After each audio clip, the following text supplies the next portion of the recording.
Hi, my name is Shanila Terrell. I'm here to talk to you about the dispositions of a successful teacher. So, first, I'm going to start off by talking about some of the dispositions that I feel as though that I have. So, one of the dispositions I feel as though I have is knowledge. Um, Knowledge that all students can learn. Some students may learn different from others. Some may be a little bit at a faster pace, some will be a little bit at a slower pace. Some may learn in different ways than what others will. So I think having that knowledge and being able to make it challenging, but not too challenging, but easy for each student to learn, I think is very important, and it also shows that that every student is capable of learning. They just might learn a little bit different. So having that knowledge, I feel as though, is important. Another position that I feel as though I have is compassion.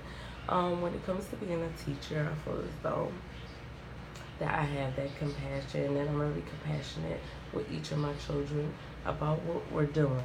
So, I work with pre-K, so I am working at a younger age than what I'm actually going, to school with. So having, that compassion is important to me.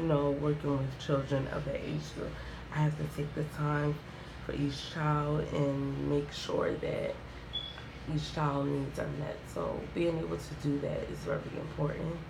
Another one I feel as though I'll have is fairness. Fairness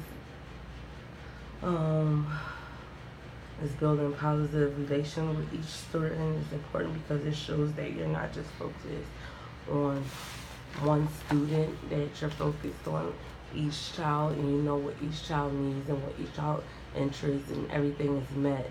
I feel like that is important. Each child should feel as though that they're getting, some of your time. And I think taking the time to pull, each child one-on-one is helpful. I know sometimes you might have a bigger group. I only have about 10 children. So I'm able to kind of pull, one or two children away and give them that one-on-one time, and just showing that I'm being fair when it comes to grading and, assignments and working with each child, just making sure that it's fair for each of them. I believe is a great disposition to have.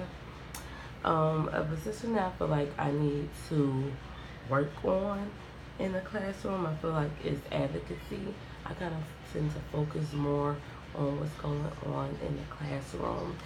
And sometimes I feel as though, I should be more in with the community as well, because sometimes what's going on at home or what might be going on in the community may affect the way children learn. So I feel as though if I know what's going on in each community, or if I'm, communicating with the parents and making sure that everything is okay at home, if I feel like a child that doesn't normally act out starts to act out, I have to, know that and figure out what's going on, whether it's in the community, things that may be happening, or if it's in the home. I feel like, that's something that I need to, work more on.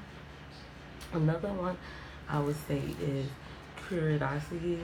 I feel like I already demonstrate curiosity, but I feel like I can, get better at it, create it when it comes to like asking higher order questions, or, get a little bit better at that area, asking, like I try to, sometimes I feel as though that I'll be asking a little bit too much, but I think that sometimes that, getting them to want to think like outside the box and things like that, I think that is important, and I should, convert that into my classroom as well, because that could benefit the students as well. The qualities of a professional educator, I feel as though that, one of the main qualities should be compassion. I feel as though you have to be really compassionate about being a teacher. Not just want to be, not just be a teacher because you just want to be a teacher, but really have that compassion then for each, for your job, your career, for the students. I think that is very important.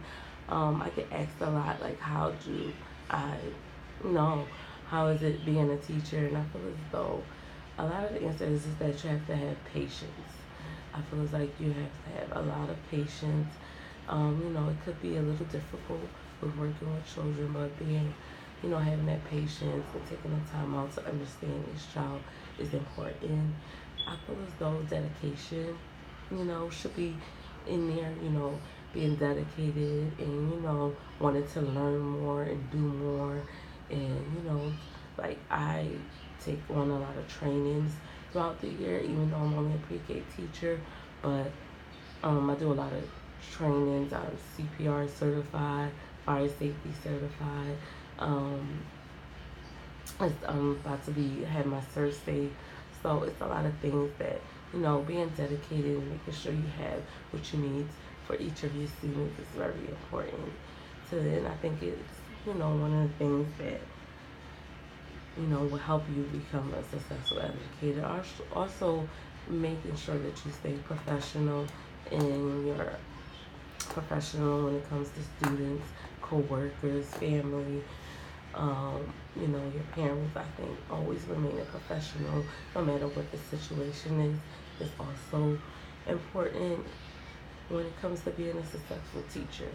I feel as though if you have all of these traits and you put everything together and you work hard and continue to strive to be the best teacher, the best person that you can be, you will become the educator that you want to be and that each of your students deserve. So, thank you for listening.